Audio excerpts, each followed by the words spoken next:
Bismillahirrahmanirrahim. Assalamualaikum warahmatullahi wabarakatuh. Perkenalkan, nama saya Laila Zahrona, NIM 186500024 dari kelas Computer Vision F. Di sini saya akan mempresentasikan hasil dari UTS saya. Dikarenakan saya NIM genap, maka saya di sini akan menjawab soal yang pertama, yaitu soal nomor 2. Bagaimana mekanisme mengubah kontras dari sebuah gambar? Jadi, kontras itu sendiri merupakan tingkat penyebaran piksel-piksel ke dalam intensitas warna. Kontras yang rendah dikarenakan kurangnya pencahayaan yang mengakibatkan intensitas warna berkumpul di tengah skala intensitas. Untuk macam-macam kontras itu sendiri, yaitu yang pertama adalah low kontras. Jadi, low kontras ini biasanya dikarenakan kurangnya pencahayaan atau kurangnya bidang dinamika dari sensor citra atau kesalahan setting kamera yang mengakibatkan titik tergelap dari suatu citra itu tidak mencapai titik paling hitam dan titik paling terang tidak mencapai putih yang cemerlang. Selanjutnya ada normal kontras. Jadi normal kontras ini terjadi bila lebar kurva histogram tidak terlalu lebar dan tidak terlalu sempit. Selanjutnya ada high kontras, yaitu kebalikan dari low kontras, yaitu memiliki kurva histogram yang lebar, sebaran intensitas gelap dan intensitas terang yang merata ke seluruh skala intensitas. Untuk soal itu sendiri, yaitu bagaimana mekanisme mengubah kontras dari sebuah gambar. Jadi di sini secara sistematis operasi ini ditulis sebagai berikut, yaitu Fx, Y aksen sama dengan Fx, Y plus B. Jika nilai B positif, maka kecerahan akan bertambah, sedangkan jika nilai B negatif, maka kecerahan akan berkurang.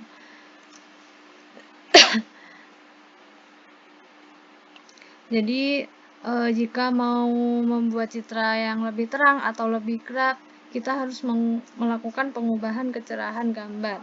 Kecerahan gambar dapat diperbaiki dengan menambahkan atau mengurangi sebuah konstanta dari setiap piksel dalam suatu gambar atau citra. Akibat dari operasi ini, histogram citra akan mengalami pergeseran. Selanjutnya, soal nomor 2, yaitu mengapa pengubahan histogram dapat memperbaiki gambar. Jadi, histogram sendiri itu merupakan diagram yang menunjukkan distribusi nilai intensitas cahaya pada suatu citra. Bila digambarkan pada koordinat kartesian, maka sumbu X menunjukkan tingkat warna dan sumbu Y menunjukkan frekuensi kemunculan untuk memperoleh histogram citra sesuai dengan keinginan kita. Maka penyebaran nilai-nilai intensitas pada citra harus diubah. Jadi, terdapat dua metode untuk pengubahan citra berdasarkan histogram ini, yaitu yang pertama histogram equalization dan yang kedua histogram specification. Jadi, untuk histogram equalization adalah suatu proses perataan histogram di mana distribusi nilai derajat keabuan pada suatu citra dibuat rata dan memiliki jumlah piksel yang relatif sama. Jadi, meskipun perataan histogram ini bertujuan menyebarkan nilai secara merata, nilai-nilai derajat tingkat keabuannya, tetapi seringkali histogram dari hasil perataan ini tidak maksudnya tidak benar-benar tersebar secara merata. Misalnya pada contoh di ini, alasannya adalah derajat keabuan biasanya terbatas jumlahnya. Nilai intensitas baru hasil perataan merupakan pembulatan ke derajat keabuan terdekat. Yang alasan kedua yaitu jumlah piksel yang digunakan biasanya sangat terbatas. Jadi, dari gambar ini bisa diekualisasi, bisa diperhatikan dari hasil gambar ekualisasinya. Gambarnya di sini tidak jauh berbeda karena udah disamakan. Jadi dari dark image, bright image, low contrast image, dan di sini ada high contrast image. Kalau histogramnya sudah diekualisasi, maka gambarnya tidak akan jauh berbeda di mata kita. Namun untuk representasi komputer akan terlihat berbeda. Nah, selanjutnya ada histogram specification. Nilai-nilai intensitas di dalam citra ini diubah agar diperoleh histogram dengan bentuk yang dispesifikasikan oleh pengguna itu. Jadi metode spesifikasi histogram ini memberikan cara menghasilkan histogram yang ditentukan oleh pengguna. Cara pembentukan histogramnya memanfaatkan sifat pada perataan histogram.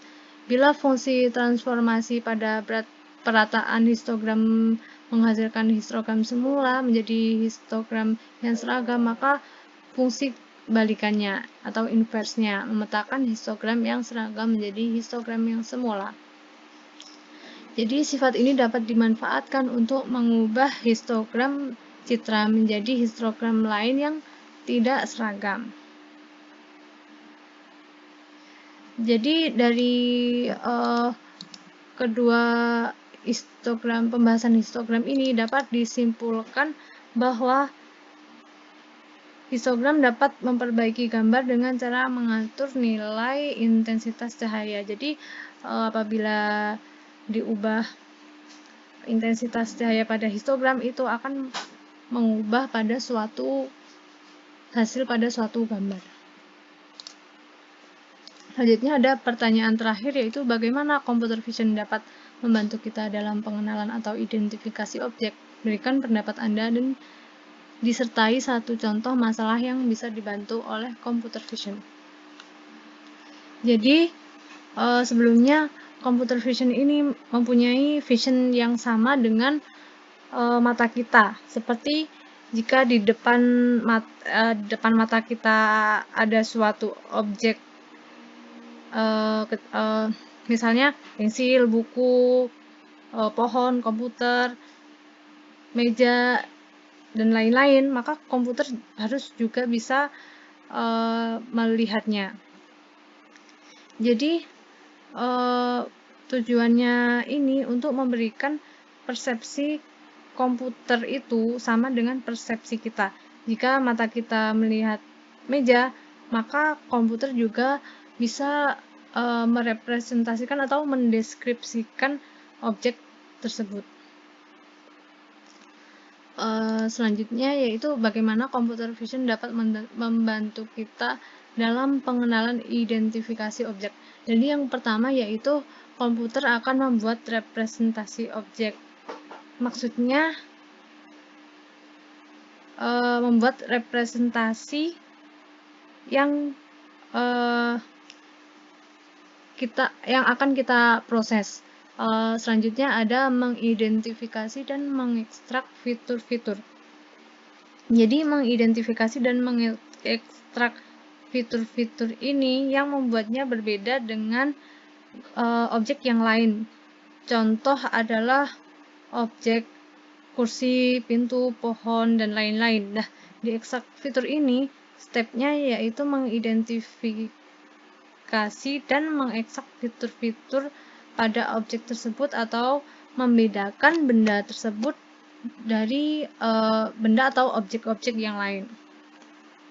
Selanjutnya ada membandingkan dengan objek yang berbeda. Untuk cara yang ketiga ini yaitu mengcompare atau membandingkan dengan objek yang berbeda tapi sudah mempunyai makna. Jadi kita sudah punya data yang sudah punya makna. Jadi kalau gambarnya seperti ini, maka komputer mempunyai representasi seperti ini. Selanjutnya ada cara yang keempat yaitu membuat sebuah rules. Jika kita sudah tahu tingkat kemiripannya, baru kita membuat sebuah rules. Jadi kalau objek ini kemiripannya segini, objek itu kemiripannya segitu, dan seterusnya. Yang terakhir yaitu mengecek ulang. Dan kalau kita mau mengupdate objek, kita harus mengecek dan mengatur dengan objek yang lainnya.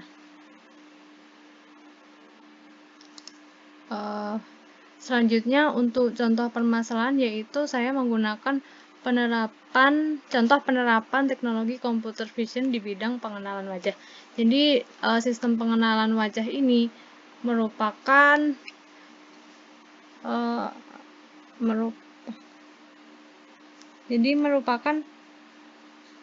suatu masalah yang bisa dibantu oleh computer vision. Jadi sistem pengenalan wajah ini memungkinkan algoritma dalam computer vision untuk mendeteksi fitur-fitur pada wajah manusia dan membandingkannya dengan profil diri dari wajah yang tersebut, mulai dari nama, jenis kelamin, dan usia. Face recognition atau pengenalan wajah ini juga dapat digunakan untuk mengautentikasi identitas pemilik wajah demi menjaga keamanan data. Untuk sederhananya, contohnya pada sistem di HP kita.